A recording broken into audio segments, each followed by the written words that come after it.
This case is not your average DUI.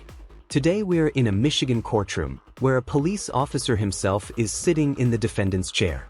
That's right, a man sworn to uphold the law is now accused of breaking it, facing charges of operating while intoxicated, reckless driving, and an open container violation. But here's the twist. Instead of fighting the charges, he's ready to take a deal. What does that mean for his career, his reputation, and his future? And will the judge show leniency or hold him to a higher standard because of his badge?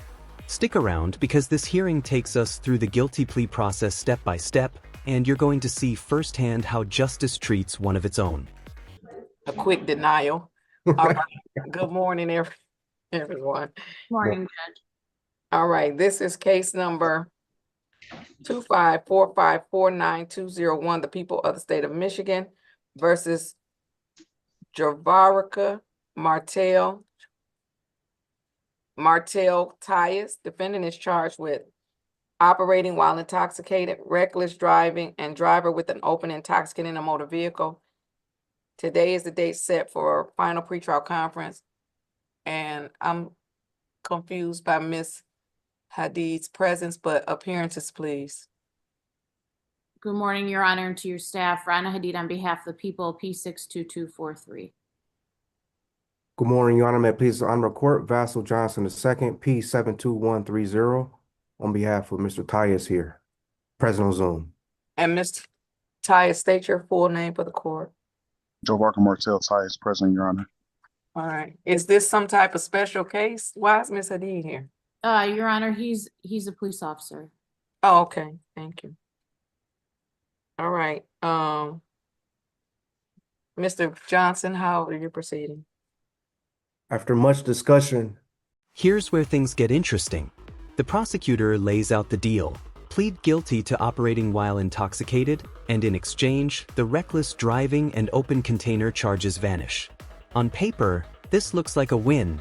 Reduced charges, no messy trial, and probation instead of jail.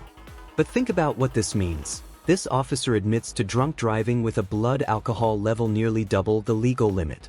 The state is showing some leniency, but should law enforcement officers be held to an even stricter standard? What do you think? Fair deal or too soft? with Mr. Tyus here, sister counsel, he is going to tender a plea.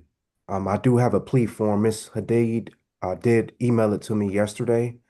I've effectuated a signature. If Your Honor needs it, I can have it sent over. I will need it to send over to probation, so send it to Mr. Flanagan. And let me ask, Mr. Tyus, do I have your permission to sign it? Yes. Okay. Your Honor, I can put the offer on the record. Sure. The offer is for Mr. Tyus to plead guilty to count 1, operating while intoxicated. The people will agree to dismiss count 2, reckless driving, and count 3, alcohol, open container, and vehicle, with a sentence agreement of a term of probation as set forth by the court, to include alcohol screening and testing and any other conditions that you set, Judge. Okay. That's correct.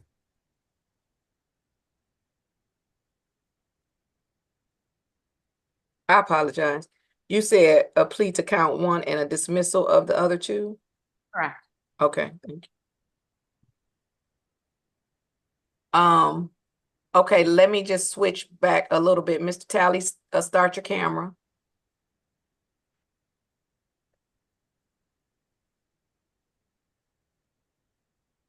Mr. Talley, can you start your camera? Oh, there you go. Yes, ma'am. Sorry. Okay, that's all right. So then, Mr. Mikowski, are we all set or? We're all set, Judge.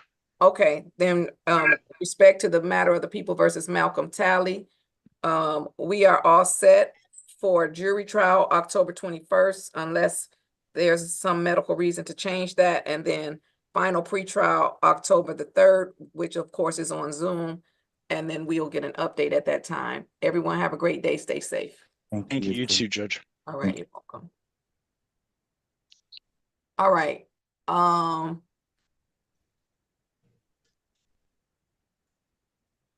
Mr. Tyus, your lawyer indicates that you want to accept the people's offer. and enter into a plea today to one count of operating while intoxicated, sir. Is that what you want to do? Yes, Your Honor.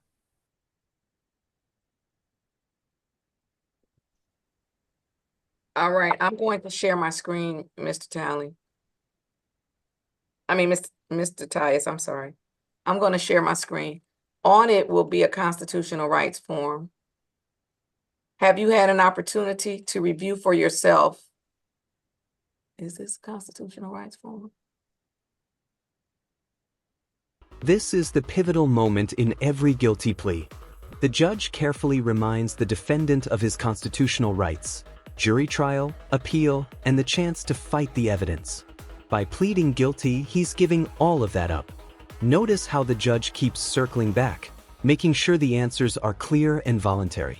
That's because appeals often argue that a plea was forced or misunderstood. The record has to be airtight. But here's the bigger question.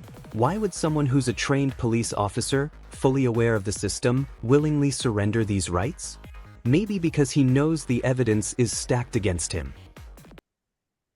Let's see. Okay. Have you had an opportunity to review for yourself or go over with your lawyer your constitutional rights? Yes. When you did that, sir, did you understand your constitutional rights? Yes. Sir, do you understand that this is a misdemeanor and therefore you do have a right to a trial? However, drawing your attention to number 6, if I accept this plea from you today, you will be giving up your right to a trial. Yes, Your Honor. Has anyone threatened you in any way or promised you anything that was not placed on this record to get you to enter into this voluntary plea? No, Your Honor. Sir, are you currently on probation or parole? No, Your Honor. Drawing your attention to, oh, that was drawing your attention to number 8, I'm sorry. Now drawing your attention to number 11.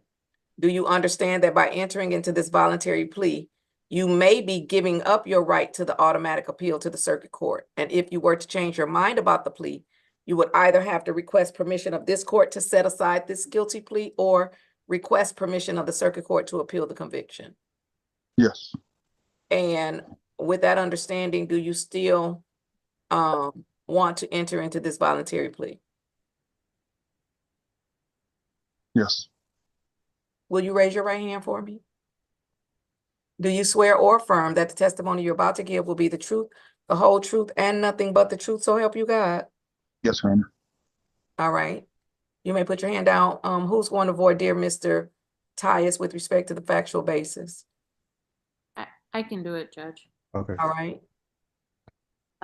Mr. Tyus, on May the 18th of 2025, were you driving in the area of 18486 Wyoming Street in the city of Detroit, County of Wayne? Yes. And was this at approximately like 2:50, 3 o'clock in the morning? Yes.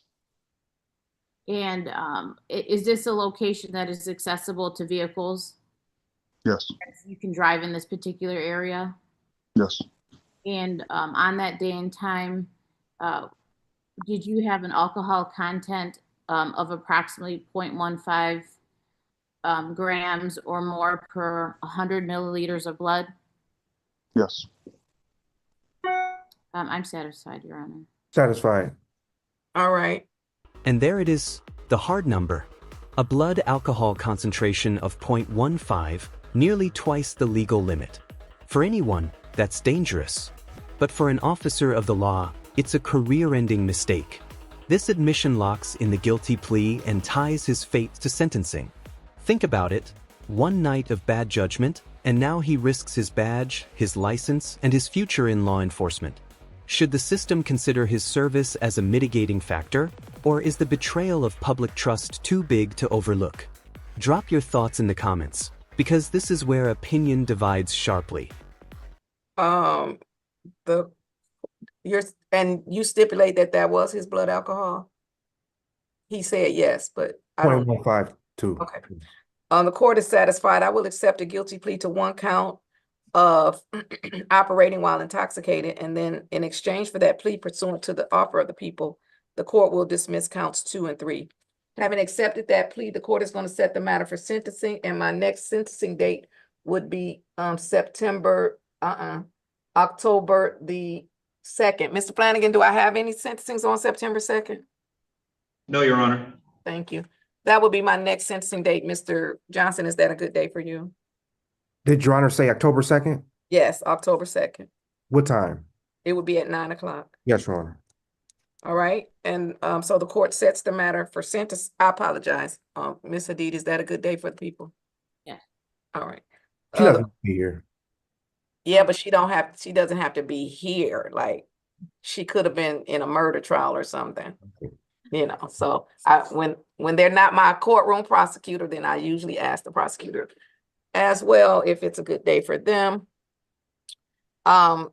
Court sets the sentencing for October 2nd. Mr. Tyus, you have a right to be sentenced in person, but you may consent to being sentenced on Zoom, sir. What do you prefer?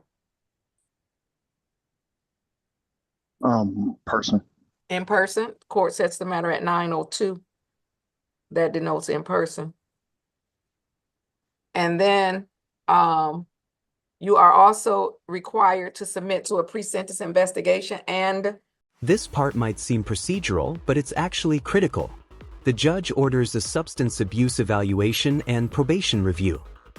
Because sentencing isn't just about punishment, it's about rehabilitation and risk assessment. But here's the catch: his driver's license will be suspended, which means he can't return to street duty until it's reinstated. He confirms he's already on administrative assignment, basically desk work, while this plays out. So, beyond the courtroom, this case is already reshaping his career. The real punishment may not come from the judge, but from the badge he may never wear again.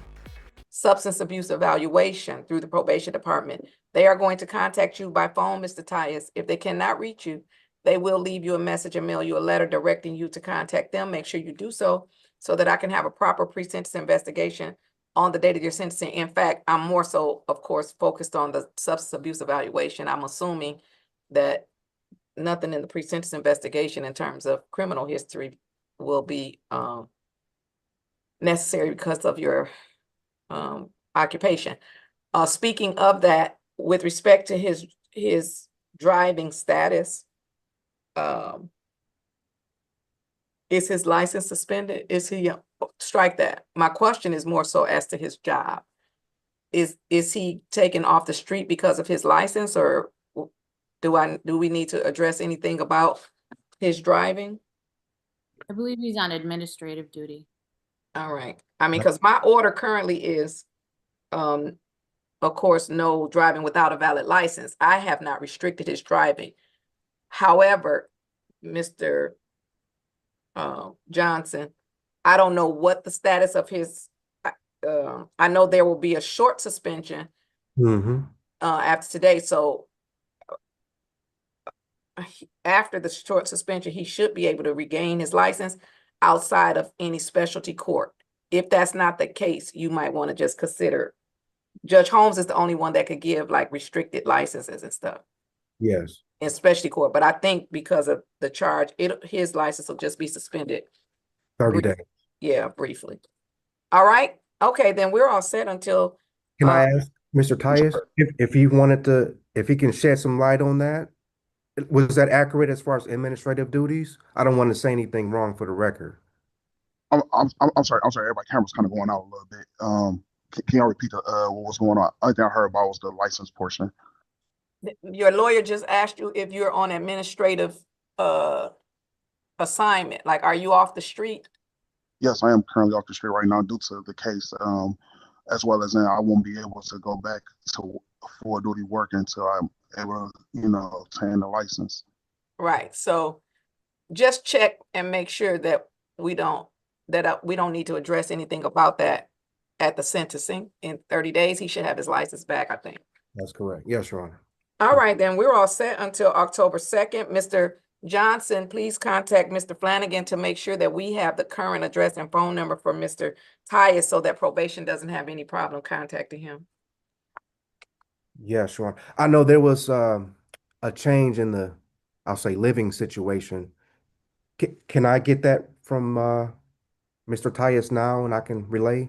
Yes, I'll put you in a breakout room so that he can give it to you privately. Judge, do you want all parties in person on October 2nd? No, you don't have to be. Okay. Same here, Your Honor. Well, if your client is gonna be in person, I really want you in person, but you can discuss it with him. Okay, sure. Yes. And you can discuss it with him. And I can email the And he can always, and listen to me, even though he said he wanted to come in person, if he changes his mind or if you all discuss it, he can come on Zoom. Okay, He just has to consent to the Zoom, that's all. understood. Thank you, All Judge. right. I will move you all to number 16, Mr. Johnson, and you can make sure you have his information. Okay, thank you.